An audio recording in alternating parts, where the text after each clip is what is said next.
somebody asked me this because they had difficulty in bowing. And I said, look, when I bow, the first time I bow, I don't bow to a metal god or whatever. First time I bow to what it represents to me, virtue. Because virtue is really important to me. Sila, goodness, keeping precepts. That's caused me so much happiness in my life. I really worship my precepts. So I bow to virtue. The second time I bow to peace, stillness, meditation. Because I really have so much happiness in my life from my meditation.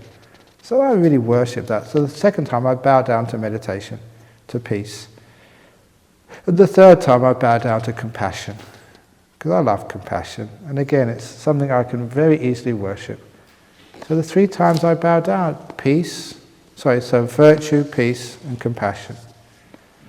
And so I'm worshipping those things. By putting my head down, I'm holding these really high above me. And that means every time I bow, I'm remembering the importance of virtue, peace, and compassion. So those things grow in my life. So it's a reminder every time. So you don't just bow down to a metal image. You bow down to what it represents. To me, it's virtue, peace, and compassion. You can make up your own list of important qualities, what you want to bow down to. But that's what I bow down to. I was telling someone earlier that I went to one of the top Christian schools here in Perth. It was Christchurch Grammar. The first time I was invited to go and teach the assembly, give like a spiritual talk. And so all the kids were inside, and I was waiting outside with the principal and the chaplain, Frank Sheehan, a really good friend now.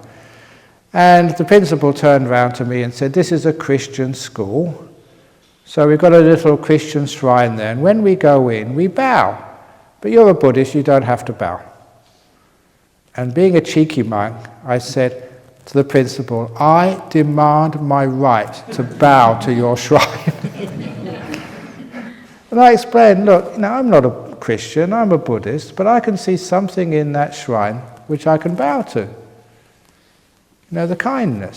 So I can bow to that. And then he got really interested, and I go to that school regularly, and they come to our monastery. Because, it's something in any person, you can always see something to respect, and that's what you remember. So you can bow to that. You may not be a perfect person, but there's something inside you which you can respect and love. Bow to that. And then that thing which you see in yourself will grow and grow and grow. So by me bowing to virtue, peace, and compassion, those qualities grow. Was the Buddha vegetarian?